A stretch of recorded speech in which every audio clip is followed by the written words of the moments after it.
Further analysis, we're now joined by Sami Al-Arian. He's the director of the Center for Islam and Global Affairs at Istanbul Zaim University. Thank you so much for being with us on the program. I just want to pick up where we left off with Reza. And many believe that the next president of Iran will be conservative, someone who will work particularly well and close with the supreme leader.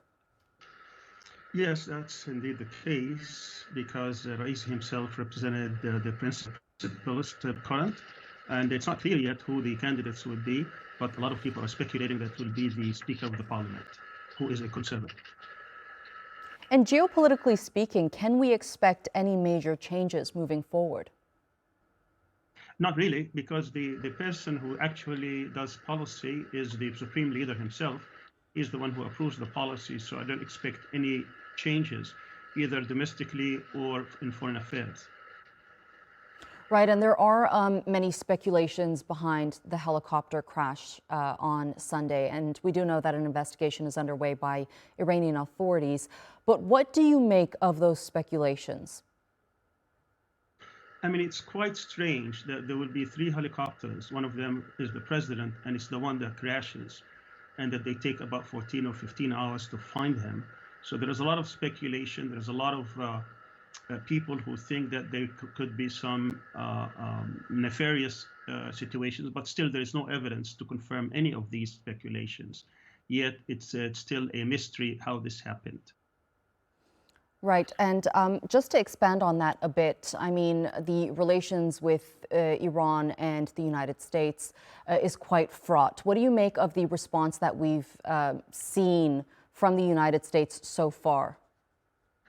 I mean, the United States has been very muted in this, even though they have said that they have nothing to do with this, same as Israel, which actually makes some people nervous in Iran.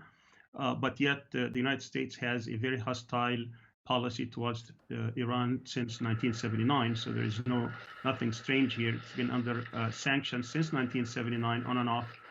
But for the most part, I think there is a wait and see attitude to find out what the investigation is going to tell us. Right, and just staying at home in Iran, it is a sanctions-hit country, and it continues to struggle with its weak economy.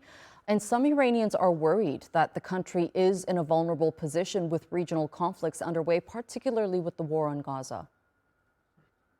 Yes, but for the most part, this is the situation in Iran that's been going on for decades. So they have been able to depend on themselves.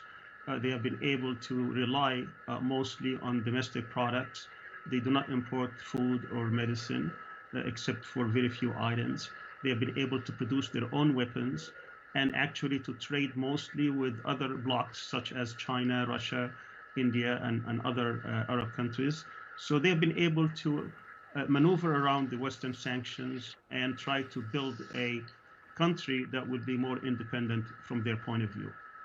Right, and the Iranian public is also now worried about the potential successor of Khamenei, because Raisi was seen as the next person in line to fill in that position. Just first off, give us some insight into the amount of weight that that position carries and the impact that it does have on decision-making in Iran. The political system in Iran is multi-myriad. I mean, it has a lot of institutions, but the most important institution is what's called the Rahbar, or supreme leader. The supreme leader is elected by a council of experts, which comprises about 86 members. Raisi in the last election was elected as #1 within this council of experts. Bear in mind that the first, who's called Wali al-Faqih, or the supreme leader, who is the jurist, was Khomeini, who was the leader of the revolution. Khamenei succeeded him in 1989, and he was president at the time. He was the 3rd elected president. So it was highly speculated that Raisi himself, who is the 8th president, would have been also the successor of Khamenei himself, the current supreme leader. Now, nothing in terms of the major policies can be enacted without the approval of the supreme leader. The major positions in the country which are not elected have to be approved also by the supreme leader. The final list of candidates that will become candidates for president, they will have to be screened through a committee but eventually also they would have to be accepted by the supreme leader. So the supreme leader is a very important position in Iran. It sets the tone, it sets the policies, and guides the whole political system. All right, Sami Al-Arian, thank you so much for being with us here on TRT World and sharing that analysis for now. I appreciate it.